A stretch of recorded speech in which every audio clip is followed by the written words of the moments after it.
Coming up on this episode of Nintendo Cartridge Society, we stare into the cold, steely eyes of Meta Knight, wondering who has the guts to draw first.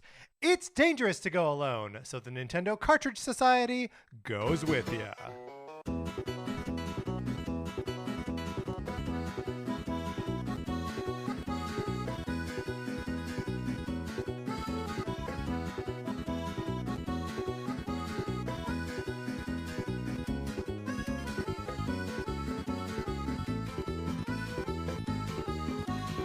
Welcome to Nintendo Cartridge Society. My name is Patrick Ellers, and I am joined, as I am always joined, by my co-host, Mark Mitchell. Mark, how's it going? It's going great. I feel like listeners and you, Patrick, are Yes. experiencing me fall deeper and deeper into like Kirby mania. Yes. Kirby, I feel like, is taking over our lives in such a in a beautiful, positive way. You're wearing pink tonight, I'm sure, in Yes, tribute of course. to Kirby. I'm drinking from a pink can. I am constantly like thinking about Kirby music and hearing Kirby music. Last night, a mirror in our my husband and I's home like fell down, and so I had to get up and investigate the noise and everything. And then as I laid back into bed to fall asleep, I realized I had a Kirby song in my head. Oh my God, which one? That's the thing. Oh. I don't know, because even when I'm working right now, Yes. I'm on this like YouTube channel which is called Kirby Radio, which is just an endless stream of Kirby music, and so I don't even know what I'm listening to. Kirby Radio, the music does end when the Meta Knight Shock Jock Hour begins, right? Yeah, definitely. Yeah. He does not keep it politically correct, let me tell you.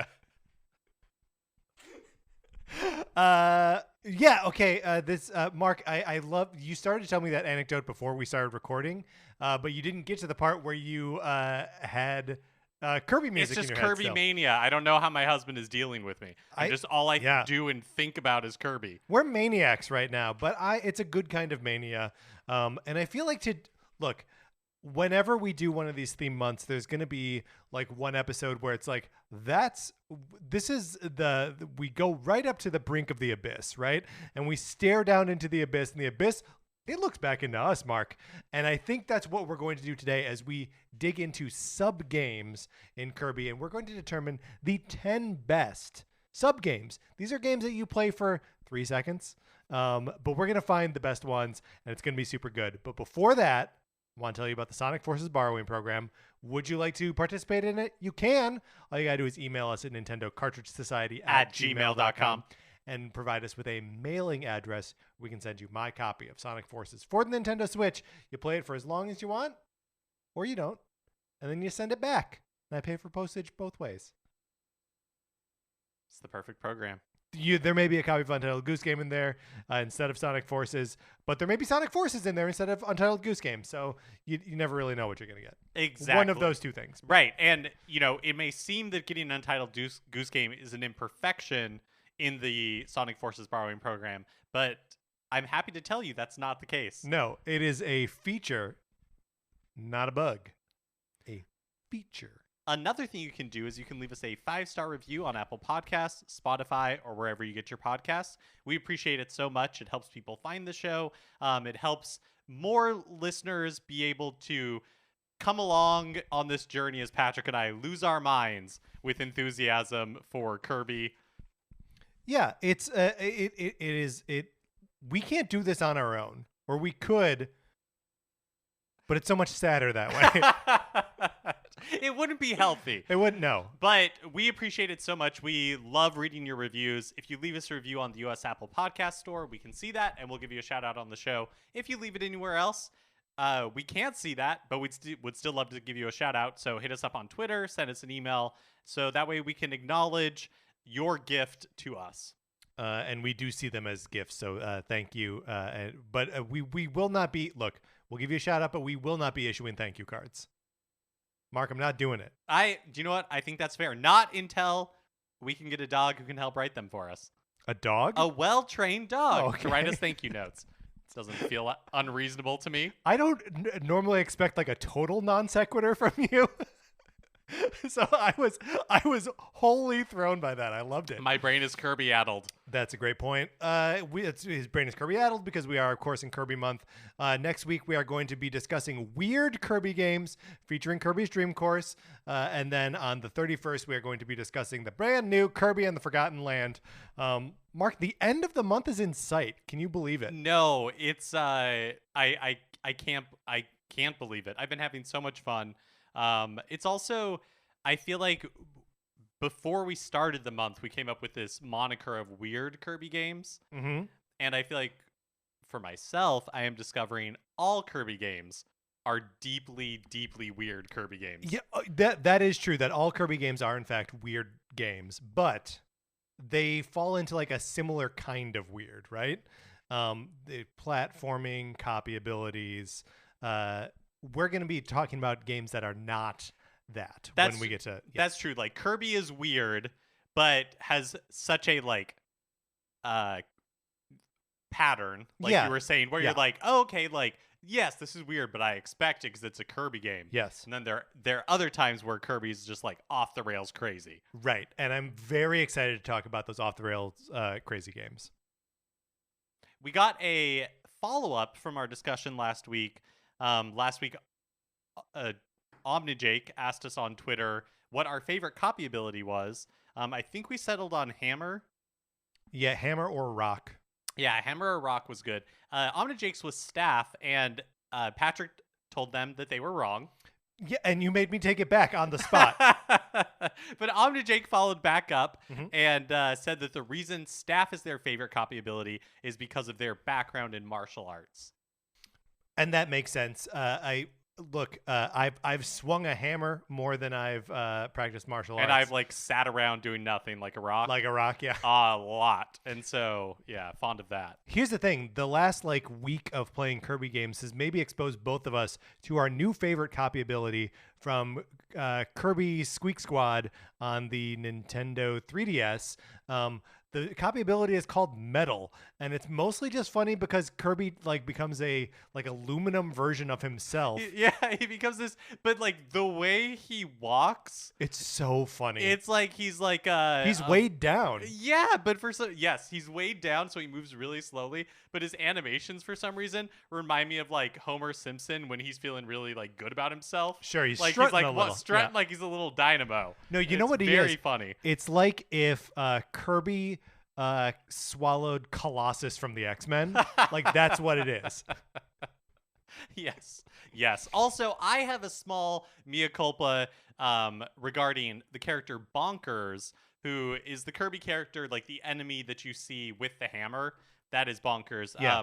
And this is for you, Patrick. When you and I were playing Kirby games a few weeks ago or a few days ago, I called him a gorilla. You called him a gorilla, and I was like, no way. You laid into me. You were like, no way is this a gorilla. That's a man with a hammer and a hat. I was like, he's some, like New York heavy for the mob. That's what he's designed after. He's like a big, tough guy. And I'll tell you what, I folded immediately. Mark said something with authority, and I was like, yes, sir. And then when I was looking up what a waddle do is, because that question came up, also, we were like, we saw some enemies being called waddle doos, and we're like, what is a waddle? It was actually in one of the sub games that we may be discussing shortly. That's right. And while I was looking that up, I was like, I should probably check what Bonkers is. And allow me to read the physical appearance description for Bonkers on Kirby Fandom. Bonkers appears to be a gorilla-like creature who wields a large hammer and has no visible eyes. He appears to wear dark blue pants with torn legs and a belt, and a jacket with slits in it for arms. No visible eyes? No visible eyes. He also has purple sideburns and a pompadour haircut. Wait, that's a haircut? I'm not saying that I don't fully trust the Kirby fandom wiki, but which one are you on? Are you on the Kirby wiki? I'm on Kirby.fandom. Okay. Yeah, so it is the fandom wiki.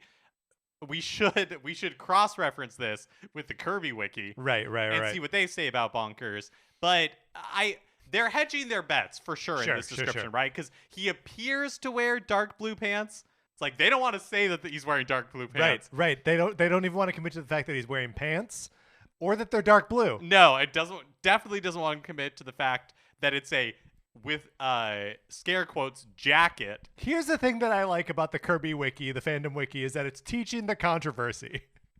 It knows that there are multiple points of view, and it's like, look, here are the facts as we perceive them at present.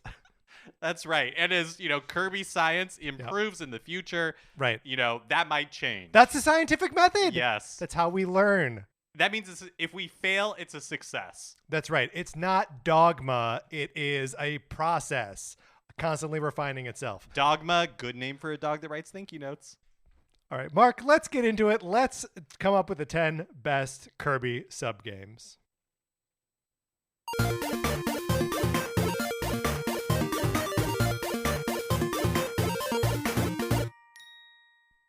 Okay, but before we actually start making this list, I want to know what is your relationship to subgames in Kirby and just sort of mini games in general? And maybe we start with like Kirby subgames, because I feel like they occupy a different space within Kirby. Yeah, I think so too.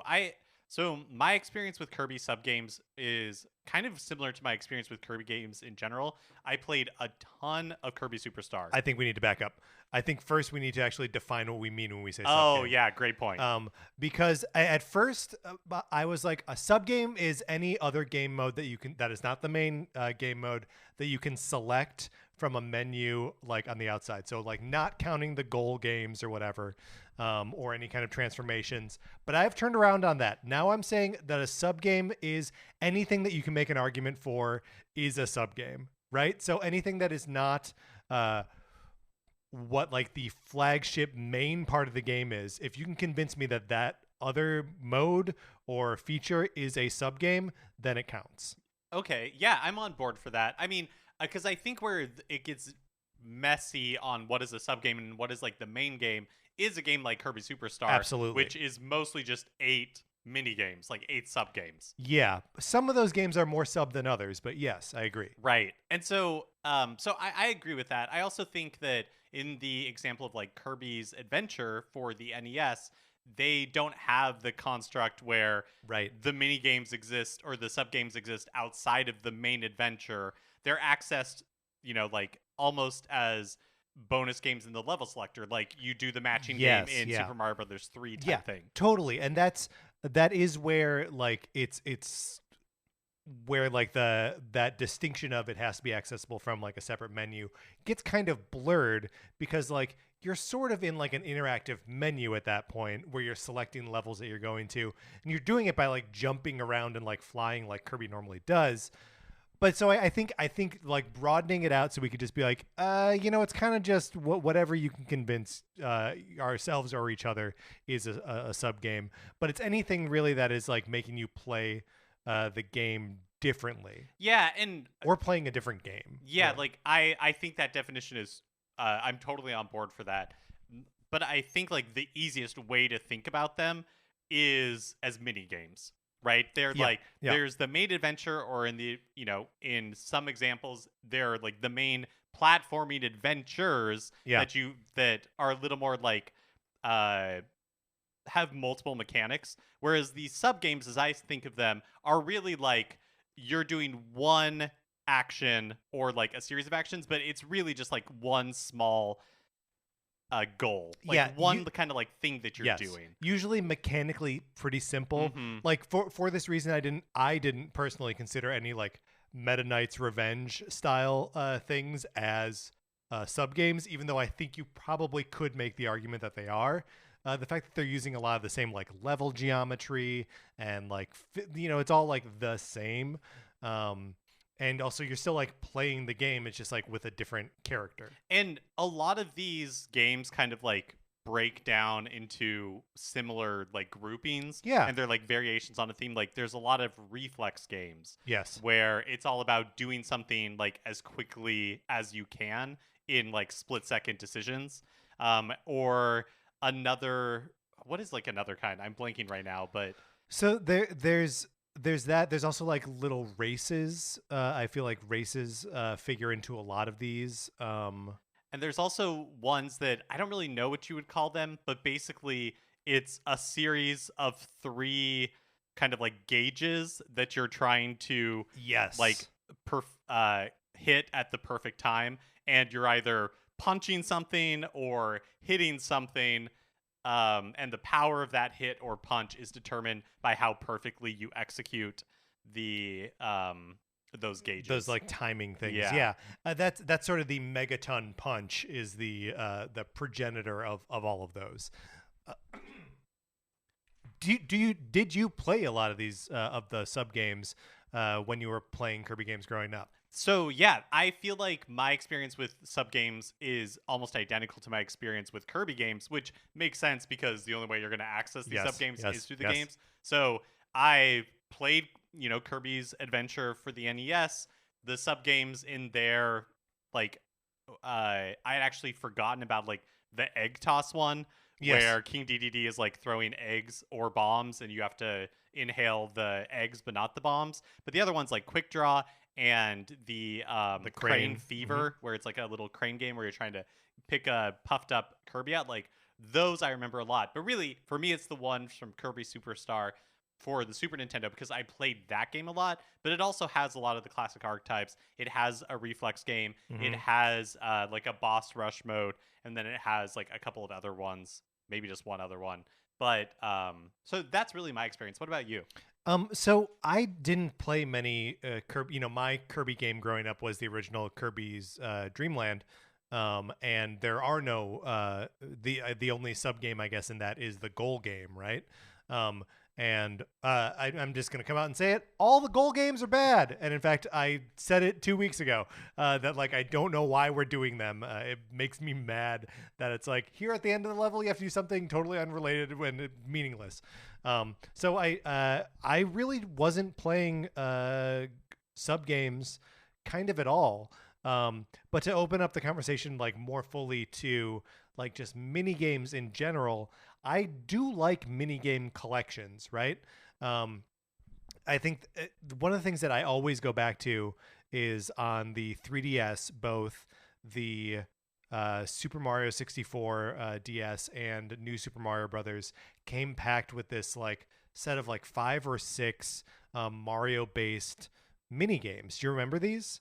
Yeah. They're like some of them. There's like blackjack.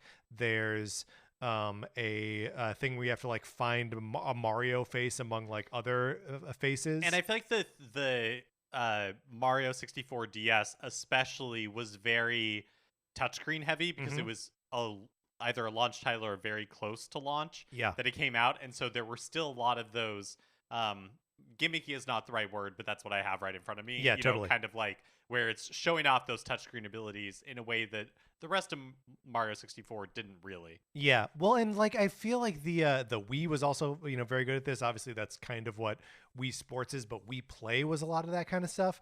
And I remember getting a lot of enjoyment out of like the most basic weird games where like I don't even really remember what it was, but they're like Mii's like walking on a street and you had to either like count them or like say which one was like walking faster than the rest of them, or something really really simple like that like you can just burn like an hour with some friends just playing these games, and they're not deep but like they're engaging in like a primal kind of way. Yeah, I feel like mini games for me are very similar to like jokes in 30 Rock or in Mystery Science Theater 3000, where there are so many like that it's like, yeah, like a lot of them aren't necessarily going to land for me, but when you hit on like a good, there are so many of them that when you hit on a good one, then you're just like, oh yeah, this is great, and it makes everything else like worthwhile. Yeah, well, and that's, I mean, we experienced a lot of, I think, the same kind of thing during Game and Watch month. That like, if you were to have given me a single Game and Watch and be like, here, play this, I would have been like, okay, I don't really get what's fun about this. But having sort of access to like a wide suite of Game and Watch games and like forcing myself to like dig into them really understanding like where they're fun, how they're fun, and recognizing like the subtle genius of the ones that really work. I don't know that I'm quite there with the Kirby sub games now, but I have definitely discovered some that I'm like, oh, this is a good, still very simple, but this is a good game. Yeah, I completely agree with you, and I feel like the comparison to Game and Watch Month is very apt for me as well, because going into Game and Watch Month, I was like, these games like boring. I don't really like arcade score chasing stuff. Like I did not have a real appreciation for it. But then once you got into it, like you mentioned, and you kind of see the genius and the simplicity, but even though it's really simple, like it's really addictive. And I've had that same loop with these Kirby sub games, where coming into this episode, I would have said like, oh yeah, they're fine, but whatever. I don't think about them. Yeah. They're just like basic, don't put a lot of time into it. I remember when Kirby Star Allies came out, I was like disappointed in the sub games. It's like the home run one and then the tree chopping one, and I was kind of like, whatever. But going back and actually like focusing on them, there is a lot of ones where I'm just kind of like, yeah, whatever, this isn't great. But the ones that do hit are so good. Well, and also like there's just as we're sampling all these games, my sort of like priorities or values, like what I want out of them. If one of them can entertain me for 10 minutes, I feel like that's enough, right? If I can have like genuinely have fun with it for 10 minutes, that's enough for me to get value out of the sub game. Which is why I don't value the goal games. You don't get any enjoyment out of them. What do we think? And this actually may be a question that we had to revisit after we've talked about some of these in more depth. But what do you think it is about the Kirby series that either necessitates sub games or facilitates them? What do you think sub games add to the series? Why sub games and Kirby? Yeah, I wish I knew. Yeah. Like, I wish I knew what the genesis of it was, because it does feel like it is so much now part of the Kirby franchise. Like, you absolutely. expect it. There will be sub games in Kirby and the Forgotten Land. Like, there just will be. And it would be weird if, like, for some reason there aren't. But yeah, I would love to know the genesis, because I do associate the two so strongly. But it's just because it is. Yes. You know what I mean? Yes. Yeah. But like it is, but it wasn't always. Again, like Kirby's Dream Land, the original game, no sub games. So like, but it's also interesting how quickly what we now consider sub games, even though the presentation was a little different, did start showing up in Kirby games. Like Kirby's Adventure for the NES has 3 of them. Kirby's Pinball Land, right, has like bonus games. Yeah. Block Ball has these, like, no, let's not get ahead of ourselves. But you know what I'm saying? Yeah. It's like almost immediately, yes, Kirby became everything. Yes. Yeah. That's like, well, and this is sort of something that we mentioned a couple weeks ago, that like Kirby, like during our introductory episode, that Kirby almost does a better job of being the what Mario was initially intended to be, the like Mr. Video, and like that he can just be the actor, the protagonist, whatever, in any kind of game. And I think that's sort of true, because like you can put him in any situation, it doesn't matter. Like you don't worry about his safety, you're not wondering how he's able to do anything. When he's the ball in a game, you're like, okay, fine, Kirby's the ball. Yeah, it's so weird. Like Kirby simultaneously has personality, but also like no definable qualities. Yes. Yeah, I absolutely agree. Which I wonder if that is then that like the personality of Kirby is play, and that like that's why it makes so much sense to just be like, oh, a Kirby game needs more games in it because all he does is play.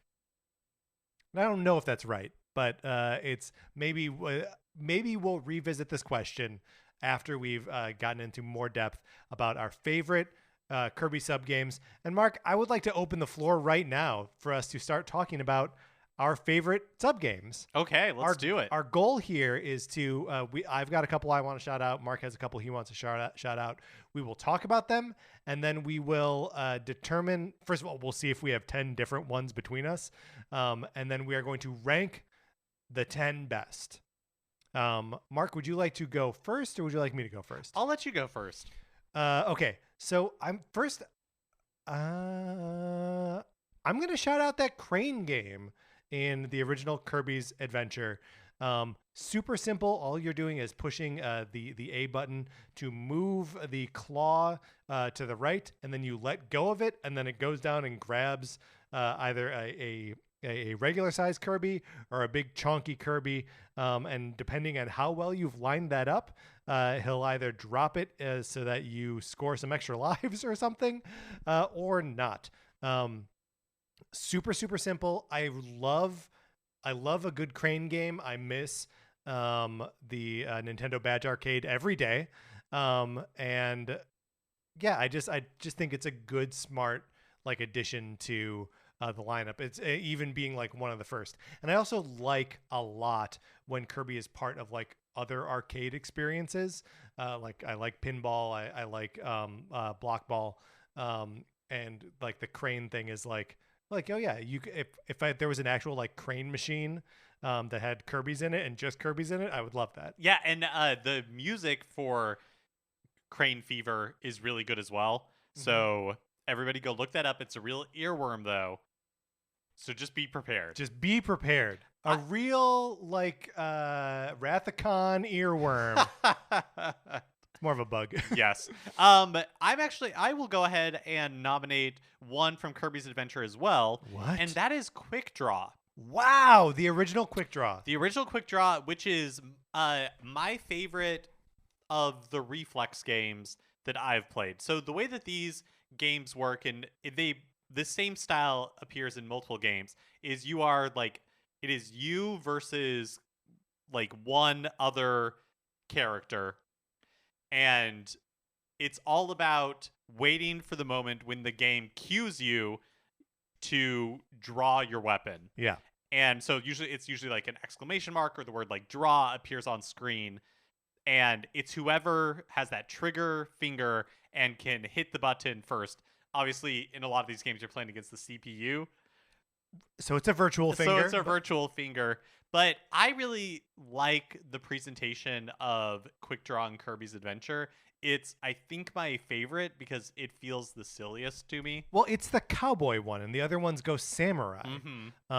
And like the samurai ones are so like Kirby Samurai, I believe, is what it's called in Superstar, and then there's a later one that's called Quick Draw, but it's sort of back. It's still the samurai aesthetic, and I always think it's neat when they have they like flash the character portraits. Yeah. But there's something so like grounded and normal about Quick Draw on the NES that like it's just the sprite of King DDD that you would see when you encounter him in the game. To a point, because the thing that I like that is really funny to me about Quick Draw is kind of like the way it builds from character to character. Yes. So it's cowboy themed, and instead of like firing bullets at each other, you are firing like boxing gloves come out of like the gun or whatever, which is hilarious. It knocks your opponent off screen, but each of the opponents is wearing a different type of hat. Yes. And if you knock them off screen, the hat like stays and it just floats to the ground, and then it becomes part of like a collection in the corner, so you can see how many, like how many levels, quote unquote, you've beaten. And the way that it builds in two ways. One, each enemy has a different hat, but then also your guns get progressively like bigger and sillier. Yes. Like at some point, Kirby's pulling out a bazooka and a boxing glove is flying out of it. The last one, when you're up against King DDD, if you're successful, it's a cannon. Like Kirby just pulls out a cannon. But so the first enemy's a Waddle Doo, and he has a cowboy hat. Makes sense. Mm-hmm. The next one is a Starman, and he has a deer stalker, like a Sherlock Holmes hat. Blade Knight is wearing this like newsboy cap. Bonkers is wearing the Hammer guy is wearing the Hammer Gorilla. With no visible eyes. Right. Is teach the controversy. Wearing a sailor cap. And then King DDD is coming out like a railroad baron wearing this like top hat. I don't know. It also has this very like cartoony aesthetic because it is the NES and it's the early days for these characters. So like King DDD is really cute. Yeah. Really cartoony. And like even just like using the sort of Wild West cowboy aesthetic, sort of immediately makes you think of like Looney Tunes, right? Like there are so many Bugs Bunny cartoons that like take place in the West, obviously, like Coyote and Roadrunner, and the fact that they have all these like guns, but they're shooting boxing gloves out of them. It's all very funny and Yeah. has a sense of humor in the way that like the other versions of this game don't have. Yeah, exactly. And yeah, like the animation for the hats like floating down after you knock them off the screen is really funny. It just builds in a really satisfying way. So I like Quick Draw a lot. So at this point, I just want to point out that we are not nominating Egg Game, I assume, right? Yeah, Yeah. I feel kind of like indifferent to this one. So you're in a boxing ring or something, and King DDD's standing in the corner, Just hurling an unending barrage of what are they? It's eggs or bombs. Yeah, that's right. Yeah, and so Kirby's, you're trying to time your inhale to get the eggs and not the bombs. And I think you have to gather like 20 of them or something like that of the eggs in order to be successful. It is fine. Yeah, I don't find it to be particularly fun. It always feels like it's over very fast for me anyway. So like I don't really like it that much. I do think it's interesting that you remember there is a Game & Watch game just called Egg? Yes. Where you're like a wolf trying to take eggs from like 4 different hen houses and like they roll down. And like there was a Mickey Mouse version of that one too. I don't know, it's just interesting to me that like, oh yeah, there's an egg thing happening here. All right, Mark, the next sub game that I'm going to nominate comes from one of my new favorite games, Kirby's Block Ball. I am nominating air hockey from Kirby's Block Ball. There is a version of this that uses what is effectively like breakout rules to play air hockey against a computer opponent.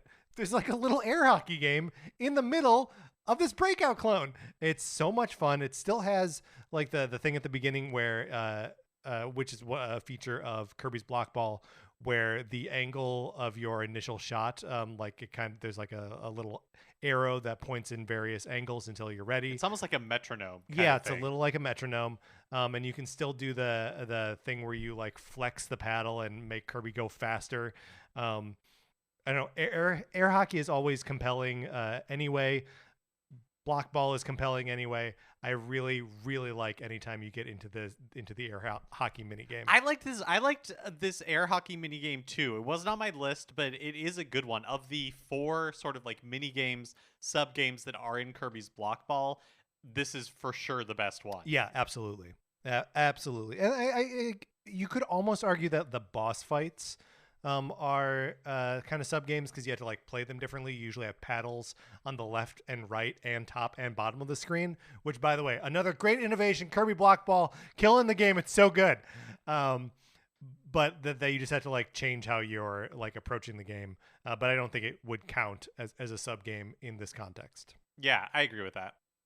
I'm gonna jump ahead a little bit for my next one. And I want to talk about Speedy Tea Time from Kirby Squeak Squad for the Nintendo DS. If we must. So there's an element to this sub-game that is a little grotesque. Yeah.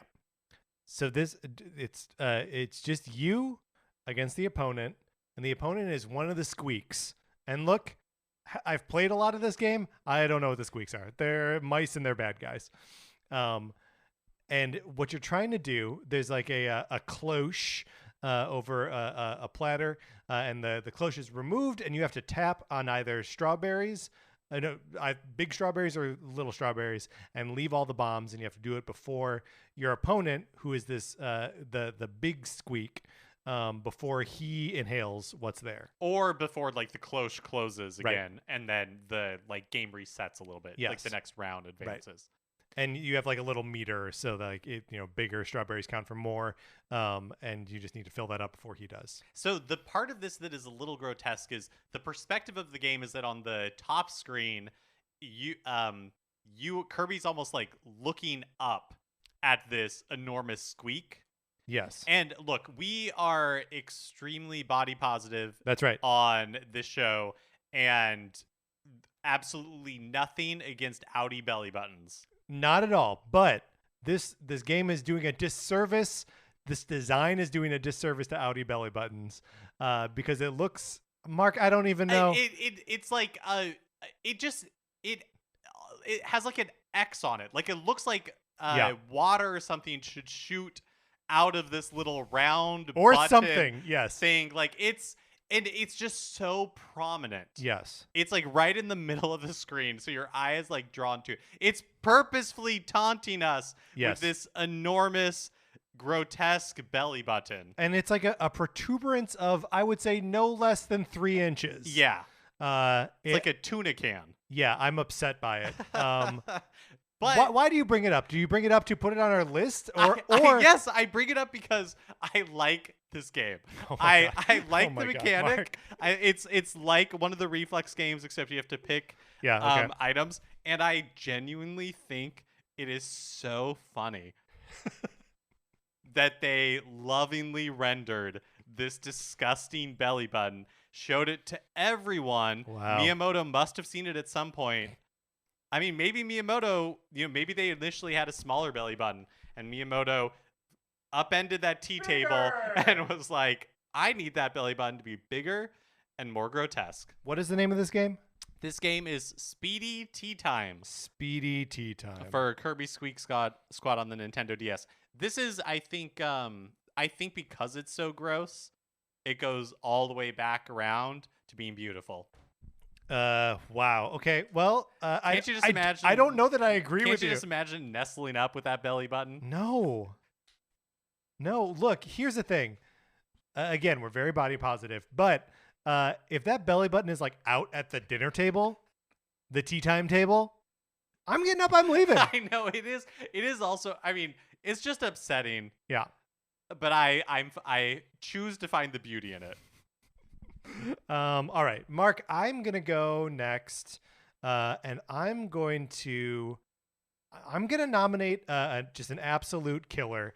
It is called Strato Patrol EOS in Kirby Mass Attack.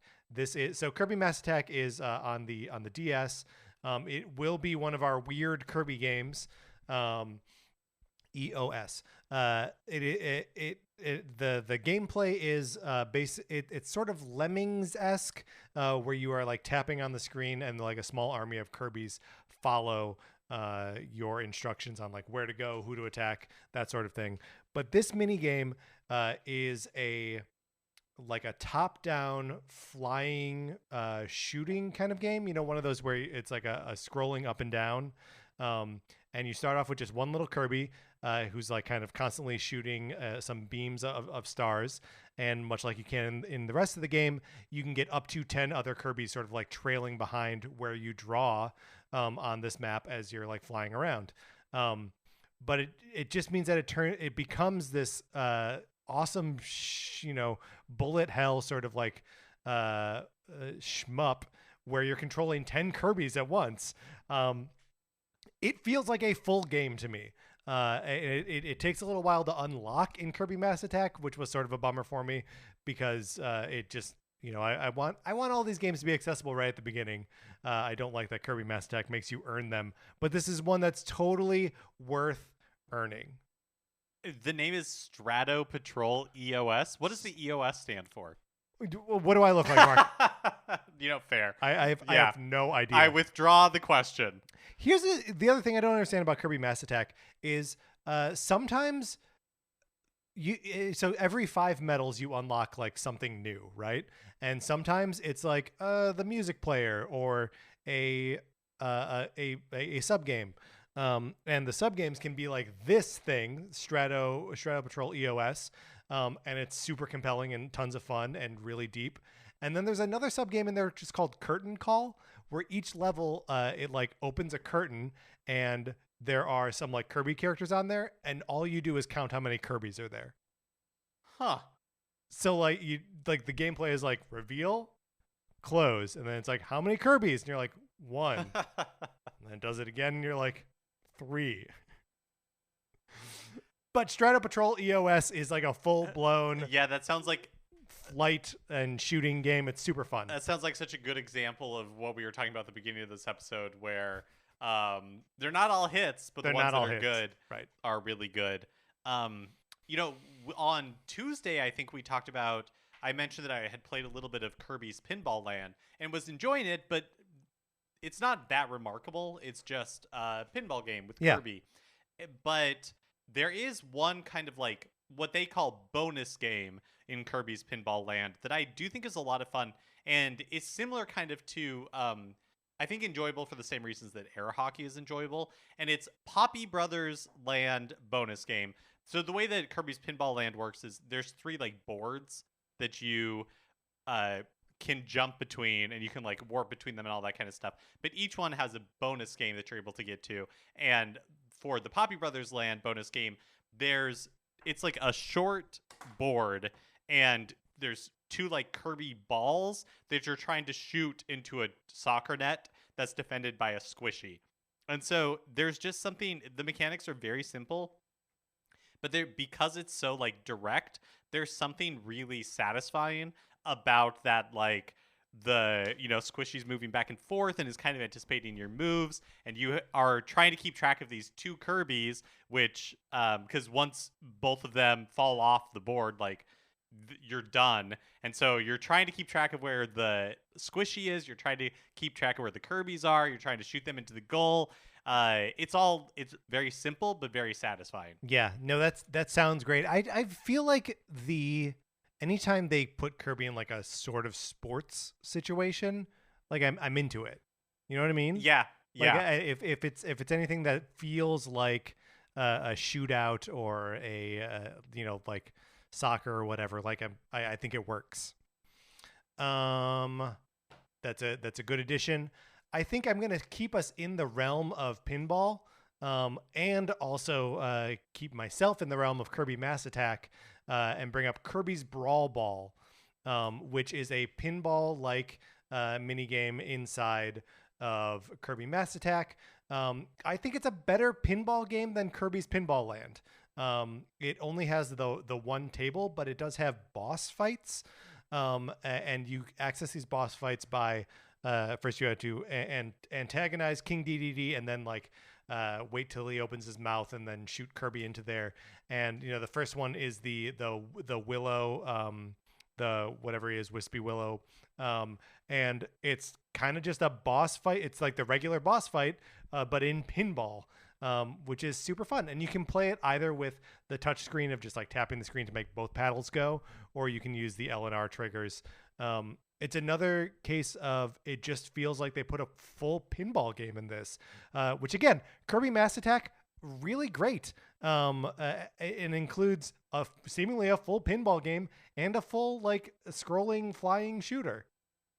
Man, I think it's a good game. I think Yeah. it's a really good game. I am going to jump to Kirby Superstar for the Super Nintendo.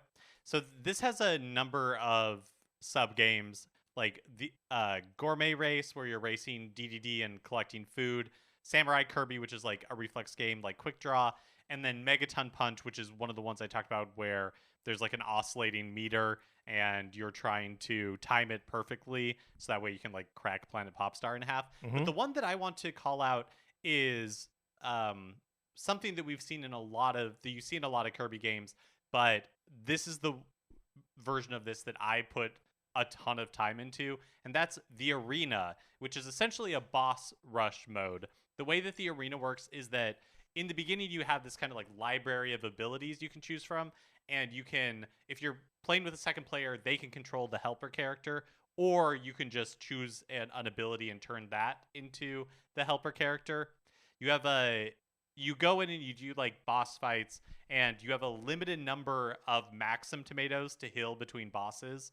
And then after each fight, there's like sometimes there's 2 random copy abilities for you to choose from in case you lost yours in the battle. But basically, that's all it is. It's like all but one of the bosses in the game, but having those extra limitations where it's like you're choosing your abilities up front, having the limited number of health, the random copy abilities that you can like choose from if you lost. I don't know, like having those extra parameters on it gave it a lot of variety, and so it was fun. I had a lot of fun like going in and trying to find the best strategies and or trying to use what I thought were the worst copy abilities. Right, just to And challenge just yourself to and challenge grow with myself. them. Yeah. Like that was a lot of fun. One thing I at the time I did not realize what it was because if you complete this mode, if you complete this sub game, it opens sound test, which is actually like a jukebox. Like it has all of Oh, like all of the music, but yeah. it also has like all of the sound effects and everything. Yeah, exactly. Which I thought was just like a funny thing to put behind the arena. But yeah, I generally don't think of myself as loving boss rush modes, but I enjoy the arena a lot. Well, the arena and arena comes back in a lot of these games, right? Like there was an arena in Planet Robobot, which we just played, and I think that also shares a lot in common with the like not that classic mode. What do they call it in Smash Brothers when you go up against like everyone in order of like release? Oh yeah, I forget exactly what it's called. Like it's not career mode. No, but it's like history mode or something like that. Where like after every fight, there's like a little bit of a power up, and like some of it is persistent. So like you have to choose when you're going to use it. And there's something kind of like compelling about it being presented in that way, rather than just a straight up boss rush mode that just I don't know feels a little bit more like compelling and fun.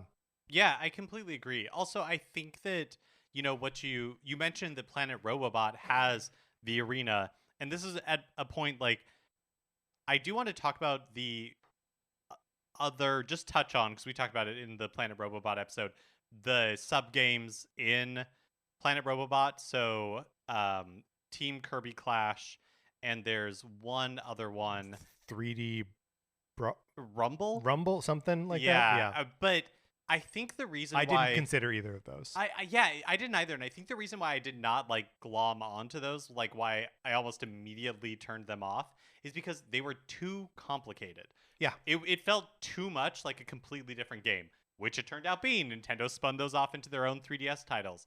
But really, what I want, like knew that that's what they were doing, right? Because definitely feels that way. On the game screen, they are represented by game carts. Like they knew that they were going to be making these as separate games. Yeah, and I think it's so weird.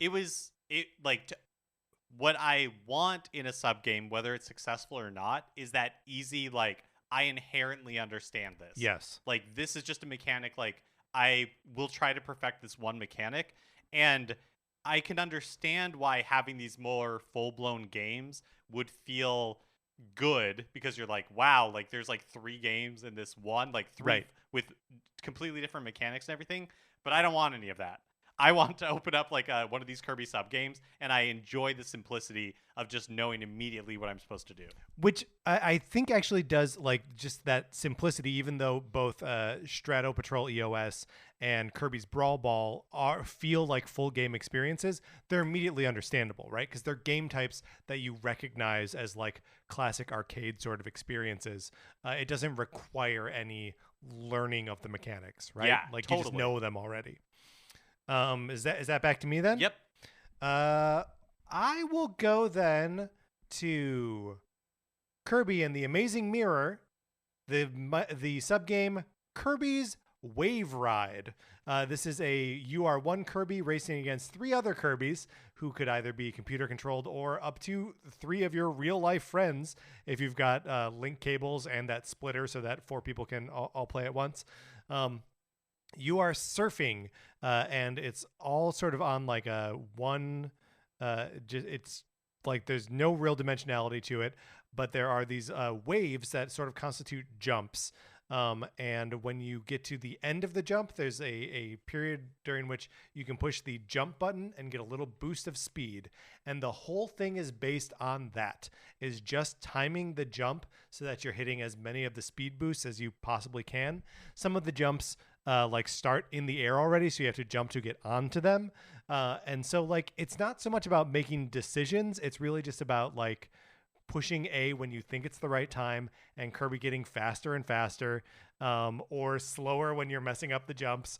And it's just very simple and satisfying. And like, it's got this like kind of cool water, like blue and pink sky aesthetic that like really speaks to me. It's both chill and exciting at the same time. I really, really like Kirby's Wave Ride. Yeah, I really like Kirby's Wave Ride too. It's such a good one. I think we can talk about both of these together. And the one I want to nominate is from Nightmare in Dreamland for the Game Boy Advance and Kirby's Air Grind. This is on my list as well. Which is like aesthetically like very similar. Hits that sweet spot of like a beautiful summer neon sunset with some amazing music. In Kirby's Air Grind, you are there. It's again 4 players, 3 CPU, or you can have up to 4 friends or 3 friends, and you're all on your own like rail in which these Kirbys are on top of stars, and you are kind of like grinding on this rail. You're riding this rail, and there are moments where like the track becomes like broken essentially. It's like spikes. It's like spikes. And so what you have to do is kind of similar to Wave Ride. You have to time your jump over the spikes. Well, it's sort of the opposite, right? In that you are always holding the A button to go forward, and you let up on the A button when the spikes are present, as though you're like lifting your front foot off of the star, so it's not grinding into it. Yeah, and then you have to re-engage the A button at the right time. And the closer you get, right, to like the perfect takeoff and the perfect landing, so you're not doing it too early, then you get more of a speed boost. And yeah, saying that it's like the opposite is almost perfect, because the two feel very of a type. Yes. But they're both so good and aesthetically so much like you're really hit that sweet spot for me. Well, and Kirby's Air Grind also does this incredible thing where Mark said you're all on like separate rails. But the rails kind of like go into the background and into the foreground. Yeah, they're like threaded together. It's not that they're all just like parallel to each other. Right. So sometimes you're going to be in the foreground. Your Kirby's going to be like bigger than everyone else's, and sometimes it's going to be in the background. And sometimes someone else's Kirby is going to be in the foreground. It's a wild little trick that they pull, and feels so fun and dynamic.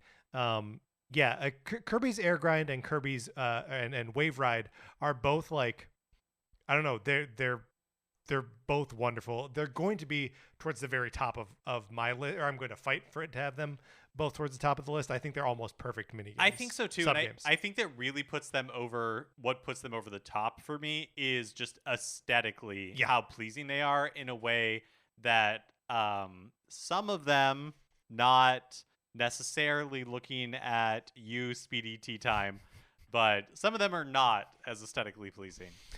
No, not at all. Okay, so that means back to me again. All right, Mark, I'm gonna test the bounds of what we mean by subgame. I'm going to nominate Beatrix Apartment Complex in Kirby's Epic Yarn. Now, what this is this is the sort of side game in Kirby's Epic Yarn where you manage an apartment building, seemingly, and fill it with furniture that you collect throughout the rest of the game. And you earn extra currency to buy stuff by participating in these like single room challenges that Beatrix sets up for you. It is the secret depth of Kirby's Epic Yarn, which is a game that is very easy to just walk through and technically finish, but like have not really gotten anything meaningful out of. But if you turn it into a sort of collectathon, raise as much money as you can to buy all the furniture you can to decorate an apartment building, it becomes this amazing little game. So I'm nominating Beatrix Apartment Complex. That's really funny. How do you access Beatrix Apartment Complex? Is it like in between levels? You kind of like go back to this thing? Like, how does that work? You know, I honestly don't remember how you access it. It is back at like the hub world, but I don't really remember what that's like. Right. But yeah, it's there right from the beginning of the game. But like you spend some beads, and like open a second floor to the place, and then you're like putting furniture in That's apartments. funny. It's really fun and really cute, and like is one of those. Like you get points in Kirby games, or like you keep collecting fruit, and you're like, why do I have all this fruit? And Epic Yarn like kind of cracked it and was like, oh yeah, you're saving up this currency to buy stuff and decorate little apartments. It's super cute and fun. That's awesome. I'm gonna nominate another sub game from Kirby Squeak Squad for the Nintendo DS, and that is Smash Ride. So what this one is it's what I think the board game from the 80s or early 90s, like Crossfire was like, essentially. So the way that it works is Smash Ride. yeah, Smash Ride. So on the bottom screen, on the touch screen, you're like tapping Kirby to move on this big board that is kind of like star shaped, kind of circular shaped. And you're trying to knock opponents off of the board. So you tap to like kind of like scoot Kirby along in the direction you're facing, but then you can press and hold Kirby to build up energy and to like build up an attack. So there's enemies of different sizes, and the larger ones are harder to push off, and they push you off further. And also, if you build up too much energy and all the enemies scatter out of the way, you will fly right off of the board. But once you get the hang of like the hold to build up energy and like shoot off really quickly, it's a satisfying loop. Yeah, while we were playing it the other night, I likened it to the thing in Smash on the 3DS. I'm gonna find out what the name of that is. But it's a very like Pog like experience where you are like using the like the momentum of something to knock something else off of like a board. Yeah, and the other thing I like about it is I feel like for the most part, a lot of these games break down, a lot of the sub games across all of Kirby like break down to very clear categories. We've talked about them multiple times tonight, where there's a lot of like reflex games and that sort of thing. And this one feels like a unique thing unto itself. Because it utilizes the touchscreen in the way that it does, there just aren't that many Kirby sub games that do this same thing. Yeah, and the like using the touchscreen doesn't automatically make one of these games good, right? Like there is I wonder if I even have notes about it. There's one of these games that you're just like you're shooting. I think this is a Squeak Squad one. Oh, Treasure Shot. Treasure Shot. Yeah, that I don't think is good. I agree. Where it's like there's 3 treasure chests and that are like in the distance, and there's a UFO that's like on the opposite side. Yeah. And the treasures chests open up, and like an item floats out of it, and you have to like fling balls, whatever it is, like at it's not clear. At the items to try to collect them before the UFO can like hoover them up. And really the only thing that like the touch screen is doing there is determining whether you're swiping to the left, to straight up, or to the right. And it's just not a super compelling application of that kind of thing. Totally. And of course the curtain call is another touch screen one too, where it's like, what are we doing? I'm just counting Kirby's. That's well observed, well nominated, Mark. I think I have one more I want to nominate. Cool. And I am going to nominate one from Kirby Star Allies. This is going to be Chop Champs, which is the sort of lumberjack one. You control one Kirby. You can either be against 3 other human players, or they're all AI, and you are chopping down a tree sort of one square at a time, and there can be little caterpillar guys or those big spiky ball guys, and you just have to make sure that Kirby is positioned in the right place so that when you knock out a piece of the tree, that he's not going to get hit by one of these bad guys and then slowed down. And so it's a race to see who can chop down the tree first, and the first person who does, like in the victory screen, they've built a house with the logs that they've chopped, and everyone else has built like a certain percentage of the house. And so it's very fun to see how far other people got. It's one of those, I do like the way these Kirby games represent the like status at the end. One of the things I really like about Megaton Punch or Crackety Hack, which is the Kirby and the Amazing Mirror version of Megaton Punch, is like seeing the planet break. Or like seeing the crack that you're like pounding into the earth. In Crackety Hack, there's if you hit it hard enough, you see the other side of the planet, and it's like upside down. It's upside down, yeah. Mm-hmm. Like digging a hole to China, like that sort of stupid stuff. But yeah, I just think that the presentation at the end of Chop Champs is very fun and funny. Yeah, we haven't really talked. I forgot about that part until you mentioned it about like the building of the log cabin with the stuff, and that is really cute. We haven't really talked about the Megaton Punch games a lot, even though they're featured heavily in Kirby sub games. I don't really. I think they're fine. They are neither my favorites or my least favorites. They're just kind of there. Yeah, I mean they're like a reflex game, but not really, right? It's like they seem like the easiest ones to be perfect at, and the like attainable perfection makes me dislike them. Does that make sense? Sure. Yeah. I mean, I feel like I enjoy finding the rhythm of it, and like that is satisfying to perfect. To be like, okay, yeah, like I was able to crack this planet in half, but then it's over. Then it's over, right? And it's not particularly fun to revisit. The one for Star Allies is a little bit different. Well, instead of trying to like pound something, you're hitting a meteor back into space, which is good. Instead of destroying the planet, you're saving it. Yeah, but if you hit it like hard enough, it'll like crash into destroy a satellite. Something else. Yeah, yeah. But so yeah, I think because we're wrapping up here, I don't have any more denominates, so I think we have the players on the board. But I think it's good to talk about these like Megaton Punch ones because they are such a big part of Kirby sub games, but didn't make any of our list.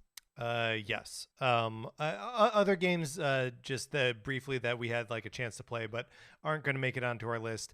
I noted Field Frenzy here, which is a whack-a-mole style game, from Kirby Mass Attack. It is another touchscreen game that I feel like doesn't really. It's whack-a-mole. Like it's not that much fun.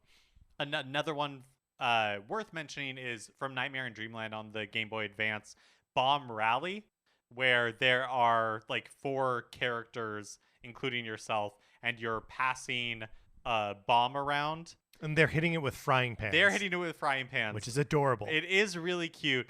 They can switch directions that they are like throwing it. As far as I can tell, you cannot. You are always just like throwing it one direction. To me, I like the idea of this game, but I felt the timing was not very satisfying. Yeah, it also wasn't clear to me if you wait, like if there's a sweet spot to like hit it so that it speeds up or anything like that. Seems like because they do it with variable speed, but I could never like master that. Well, the thing is, I think you also do it with variable speed. It's just variable every time for everyone. Oh. But I also don't know that. Right. It's one where like I feel like these games are usually pretty good at the feedback loop being like, you did that well. That's actually one of the things that Air Grind does particularly well. That like there's like a nice little chime when you time it perfectly, and it'll even say like great, like just in little letters on the screen, so when you're doing it right. That one is like it'll tell you good, it'll tell you great, it'll tell you excellent, so you really know like, oh yeah, the timing of that was perfect. What else? Speed Eaters is a game, Kirby and the Amazing Mirror. That's a little bit like a reflex one. It's another like there's a cloche, and it opens up, and the 4 Kirbys have the opportunity to try and suck in all the apples and or bombs. And if you accidentally suck in bombs, then you're like out for the next round of opening the cloche. It's sort of the worst of the speedy obviously not the worst of Speedy Tea Time. We know what the worst of that is, but it's like that style of gameplay, sort of mixed with just like a straight up reflex. Yeah, and it's for me, it's like if you're gonna do Speedy Tea Time, give me that big ol' outie, give me that gross button. belly button. Yeah. Otherwise, don't give me 4 Kirbys. I've seen 4 Kirbys. But yeah, I feel like the other one that I'll call out is just from Kirby Superstar Gourmet Race. Talked about it a little bit earlier, but also unique to the sub games that I have played anyways, where you are like racing through an obstacle course against King DDD. But in addition to who finishes first, it's also very important that you collect like food items throughout it. So sometimes you have to go a little bit out of your way in order to collect a food item, so it like pays off at the end. That's the interesting thing about Gourmet Race too, is that it's all different sprites. Like normally Kirby looks the same in all the like other versions of the game, but it's a different sprite in Gourmet Race. He's Yeah, a everything little is bit like bigger. Yeah. It's very strange that they went to that much. That like I get when you're like, oh, okay, we'll use all the same graphics and like just sort of like remix it and we'll call it a different game. Great, fine, I'm all for it. But then like they did like real design work to make the Gourmet Race just on its own function. I don't know. It seems very strange to me. All right, Mark, we have, how many do we have here? I think we have 13. 9, 10, 11, Check my 12. math. 13. We have Okay, 13. phew. So that means 3 of these will not be advancing onto the final stage. Let's read them all. Yeah, let's run it down. Speedy Tea Time from Squeak Squad. Crane Fever from Kirby's Adventure. Quick Draw from Kirby's Adventure. Air Hockey from Kirby's Block Ball. Kirby's Brawl Ball from Mass Attack. The Poppy Brothers Land bonus game from Pinball Land. Strato Patrol EOS from Kirby Mass Attack. The Arena from Kirby Superstar. Beatrix Apartment Complex from Kirby's Epic Yarn. Wave Ride from Kirby's Amazing Mirror. Kirby's Air Grind from Nightmare in Dreamland. Chop Champs. We're going to have to eliminate that just because it's hard to say. From Star Allies. And Smash Ride from Squeak Squad. Mark, do you have any low-hanging fruit early on that you think is probably going to be in the bottom half of our list here? I see a few, I think. Okay. I think the Beatrix Apartment Complex is going to be on the lower side. I think Chop Champs is going to be on the low side. I personally think Smash Ride is a little on the weak side as well. Smash Ride is the one where you're flicking what direction you want Kirby to go. I couldn't even remember what it was. I nominated it. Yeah. Yeah, I think that's fair. And then what else? Maybe the Arena. That was my thought as well. Not because just because it's a boss rush mode. It's a boss rush mode, yeah. So I think the Arena probably goes down there. Let's see, what else do we have here? Well, if we're doing the top 10, we don't want to eliminate.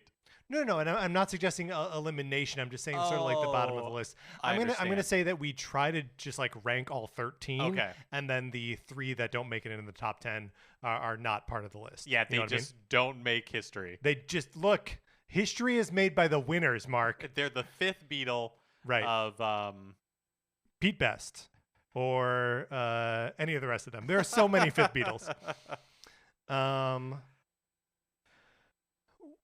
Oh, we're still looking at lower. We're still looking at lower. Okay, got it. So for me, even though as much as I enjoyed them, I would say like the Poppy Brothers Land bonus game would probably be like lower. I personally would put Air Hockey lower, even though I enjoyed it.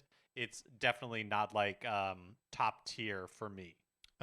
It's closer to top tier for me. So maybe what we're establishing here is like this is the D tier. Okay. Right? The Poppy Bros, Beatrix Apartment Complex, Chop Champs, which again, we may just need to eliminate because it's hard to say. Smash Ride in the Arena. And then I want to put the Air Hockey in like a C tier. Okay. Like which is just a tier above.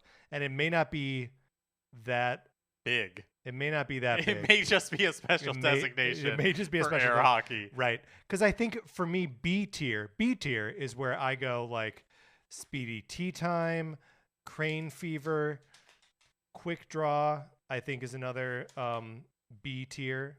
I won't argue too hard on Crane Fever, but I could see that as C tier as well. As C tier? With, yeah. Air Hockey. Let's move it down. Quick Draw, B tier. And then I think the rest of them are A tier. Kirby's Brawl Ball, Strato Patrol EOS, Wave Ride, and Air Grind. Okay. What do you think? Yeah, I feel good I think about that. those are all A tier? Man, Mass Attack featuring Strong here with 2 games in A tier. Mass Attack, Look, it's a game that I had not played before last week, and I sort of love it. I think it's a great. I don't know if it's a hidden gem. I don't know. I don't know what the Kirby fandom thinks, but I think it's a great game. All right, Mark. Now let's start actually ranking these. In the bottom tier, can we just remove Chop Champs? Because we don't want to say it anymore. I don't want to have to say it anymore. Yeah, see you later. So long, Chop Champ. But we did have to say it one more time. Chaps. So long. Okay. So now from the bottom, what do you think? Poppy Bros, the Poppy Bros Land bonus game, Beatrix Apartment Complex, Smash Ride, or the Arena? So I don't have any experience with Beatrix Apartment Complex. Yeah. And so I kind of need your guidance here on where you think that these should fit. But my vote would be probably Smash Ride at the bottom. I thought it was cool for its novelty, but like it is not one that I was eager to get back to. Do you know what I mean? Yes. And here's what I'm going to say. I really do like the Beatrix Apartment Complex, but it kind of stretches the definition of what is and is not a subgame. And maybe in its complexity and just the fact that it's like something that you're doing consistently throughout the whole game may disqualify it. And Okay. we needed to eliminate straight eliminate 3 of these anyway to do a top Right. 10. So I think probably we can remove the Beatrix Apartment Complex and Smash Ride, and then we just have our 10. Okay. What do you say? Yeah. Okay. We're not disqualifying Smash Ride, but we're just determining Yes, that it's just not going to make the top 10. Right. Nothing wrong with it. We can pronounce it and everything. That's right. It's just not making our top 10. That's right. So which do you prefer, Mark? Poppy Bros Land bonus game from Kirby's Pinball Land, or the Arena from Kirby Superstar? I am going to say, well, maybe I'll go with my gut because Yeah, the words that were about to come out of my mouth were the Arena as number 10. as number 9. Like I Oh, okay. prefer that one. Mhm. But as I was saying that, I was thinking about like which one of these do I feel more desire to actually go back and play? And it would be the Poppy Bros Land bonus game from Pinball Land. Here's the thing that I will say about the Arena, because I don't actually know the Poppy Bros Land outside of your description. The Arena has staying power. We've seen it in multiple games, and I don't even think they changed the name, right? They're just like, no, it's always the Arena. Right. Like they just got it right the first time. It is not unlike Quick Draw in that regard, where it's like iconic to the Kirby franchise in a way that you can't say of Poppy Bros Pinball Land. That is true for sure. I guess like the Arena to me, when it boils down to it, is like essentially a boss rush mode. Yeah. Okay. Which I think is not like specific to Kirby in any way. I think the presentation of the Arena and the specifics of it are Kirby, but then also we're just talking about, is a pinball game really special to Kirby, or because that's essentially what Poppy Bros. Let's do Poppy Bros last because I don't want to talk about it anymore. All right, like, got it. I don't want to say that name anymore. Wow, we're eliminating a lot of stuff because we don't want to. Hey, look, man, you reach a point in the episode, and just the things you don't want to say don't make the cut anymore. All right, so number 10 is Poppy Bros Land bonus game from Kirby's Pinball Land. Number 9 is the Arena, specifically from Kirby Superstar, but obviously we are taking into consideration all the arenas. Mark, we move up a tier. We've got Air Hockey from Kirby Block Ball and Crane Fever from Kirby's Adventure. I put Air Hockey above Crane Fever personally. Okay, I would have said the opposite. I would put Crane Fever above Air Hockey, but this tier is true D tier material or C tier material. C tier, because I don't feel anything about it. So like if you, I do feel strongly about Air Hockey. Then perfect. Okay, then that leaves us in a good position. All right. So number 8 is Crane Fever. Number 7 is Air Hockey, which brings us to our B tier, Speedy Tea Time, which I sort of can't believe is on this list, and Quick Draw from Kirby's Adventure. I have a way that I'm leaning, but I want to know where you're leaning. Okay, I'm genuinely torn up inside about this one because I like Quick Draw a lot for how cute it is, but I love Speedy Tea Time For how grotesque it is. because I just am dying to know, like, did it ever how it made it into the game and Right, why right, that right. choice was made and why everybody was okay with it. And the node was probably like, make it bigger, make it grosser. Could it look like a pimple that needs to be popped? That's blue. Like, Yeah. I just don't know. I just don't know. I love it so much because there's nothing else like it in any Kirby game, as far as I know. It's also like this is an image that we've described it a couple times, but like I pray you, please go look it up. Look up Speedy Tea Time from Squeak Squad. All you'll need is a single screenshot, and the image will never leave your brain. It has left an indelible mark on the inside of my skull, Mark. I see it when I close my eyes. And I just don't know that I can say the same for Quick Draw. As much as I love it, as cute as I think it is, as fun as I think the animations of it, the hats. The thing is, it's so quick. I feel like we are coming down on opposite sides on all of these little matchups because I would put Quick Draw above, but No, I absolutely see an argument for Quick Draw, like the almost like historical significance of Quick Draw setting that template for so many Kirby games to come. I think you're probably right. I think that its sense of humor is Looney Tunes and Speedy Tea Time's sense of humor is Ren and Stimpy. Do you know what I mean? I 100% know what you mean. And personally, I think it's a small victory that Speedy Tea Time made it to the B tier. Grotesque. The fact that it's as high as Number it is. 6 on but our if list. I could get just one person in the world to go look up an image of Speedy Tea Time, then it'll have been worth it. Yeah, we've made a difference here tonight, I think. All right, so now for our A tier and numbers 1 through 4 on our list, here are the games in contention. Kirby's Brawl Ball in Mass Attack, Strato Patrol EOS in Mass Attack, Wave Ride in and the Amazing Mirror, and Kirby's Air Grind in Nightmare in Dreamland. The ones from Mass Attack, I am experiencing them through you. Yes. I have not done those. I will put Strato Patrol EOS at the bottom of our A tier. It is super cool and very fun. It borders on being a little too complicated, but is ultimately just like kind of a fun fireworks display, which is all that those sorts of flying games should be anyway. But yeah, it's just a little bit too much to wrap your head around to be as, because the rest of them are elegant, right? What an area where I come into conflict in my own brain is between Wave Ride and Air Grind. Yeah. Because they are both really beautiful looking and sounding. And I think the game mechanics of them are both really fun and satisfying. Simple to understand, but like challenging to master. Yes. And yet the fact that they are so similar to me, it's like I am reacting against them being our top 2. Sure. I mean, I get that, but I think they're both almost They're so perfect. good. Like, I think they are 1 and 2. And I have a preference for one over the other, but like I think at this point we have to see where we're going to put Brawl Ball in there. Okay. I have a preference for one over the other too, so it'll be interesting to see between Wave Ride and Air Grind. Air Grind, yeah. So it'll be interesting to see if we've not been in agreement. We've not in been seeing eye to a lot eye. of this list, but I do wonder if I blame Speedy Tea Time. So do we agree that Kirby's Brawl Ball belongs at number 3?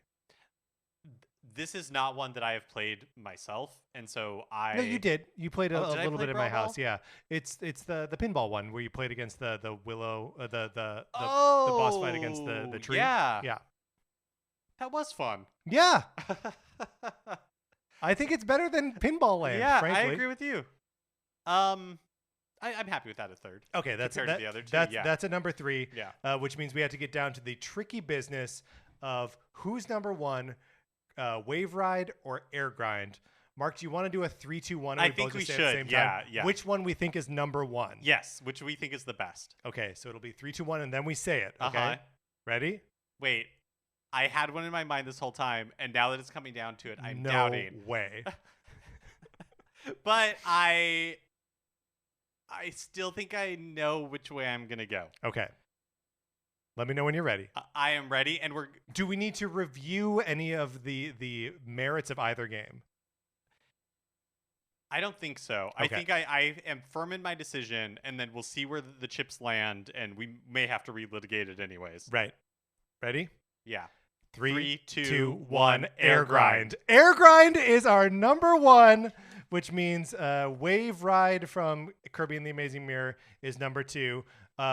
Should we talk about this or just review the list? I just want to know why you went with air grind, because I'm curious if our reasoning is similar as well. I love the rail coming close to this. Yes, the perspective shift. It's unreal. It adds so much to the presentation and just like the experience of seeing your little dude come so close to you, seeing him go so far away. It feels like a much more dynamic version of the same basic thing that Wave Ride is. Something so simple. I think I like the aesthetic palette, that kind of sunset-y, blue look of Wave Ride more. But I think overall that I like air grind the best. Yeah, I think that's absolutely right. All right, Mark, let's do our list from number 10 to number 1. These are the 10 best sub games in the entire Kirby franchise. Start at number 10. I'm sending it out by saying its full name: Poppy Bros Land bonus game from Kirby's Pinball Land. Number 9 is The Arena from Kirby Superstar. Number 8 is Crane Fever from Kirby's Adventure. Number 7 is Air Hockey from Kirby Block Ball. Number 6 is Speedy Tea Time from Kirby's Squeak Squad. What have we done? Number 5 is Quick Draw from Kirby's Adventure. Number 4 is Strato Patrol EOS from Kirby's Mass Attack. Also from Kirby Mass Attack, Kirby's Brawl Ball. From Kirby and the Amazing Mirror, Wave Ride. At number 2. And at number 1, Kirby's Air Grind from Nightmare in Dreamland. Mark, we've done it. Let's close this out.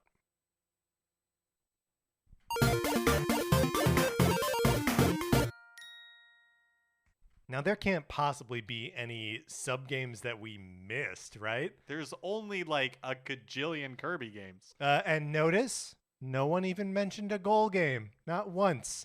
Oh, do we now have a clearer idea of why sub-games exist in the Kirby franchise? There's a question that I said I would repose at the end of our discussion. I don't think I'm any closer to it. No, I think it's still a mystery. All right, great. Well, if you have any theories about that, you should email us Nintendo Cartridge Society at gmail.com. Or if we left out your favorite sub-game, hit us up on Twitter or on email or Facebook or wherever. We would love to engage with you on that. That's going to do it for this episode of Nintendo Cartridge Society. Remember, please rate, review, and follow us on Apple Podcasts or Spotify or any old place where you get your podcasts. If you like the episode, please share this on Facebook or Twitter, or by writing down a URL on a piece of parchment paper, rolling it up, putting it in a bottle, and throwing it into the ocean. Could you imagine if you were on a deserted island by yourself and this bottle washes up on shore with the message inside? And you think, my God, human connection. Uh-huh. And you just get a long URL. You can follow us on Twitter. I'm at Patrick_Ellers. Mark is at MKE Mitchell, and the show is at Nin Cart Society. We also have a Facebook page, which is just Nintendo Cartridge Society.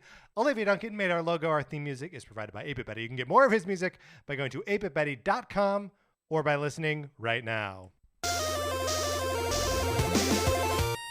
For my co-host, Mark Mitchell, this is Patrick Eller saying thank you for listening.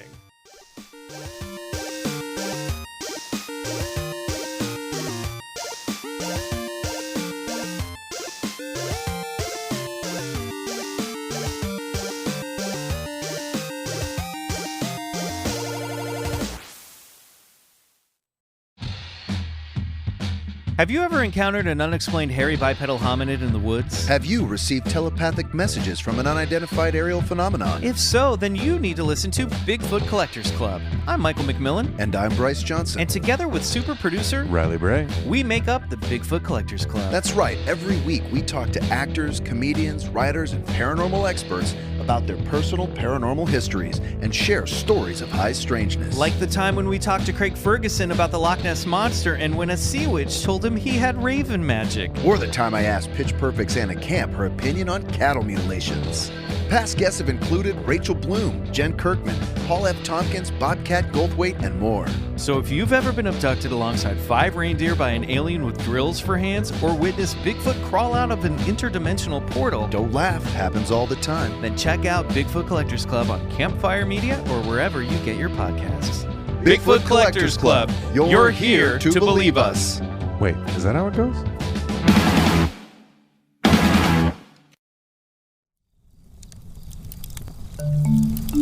Campfire.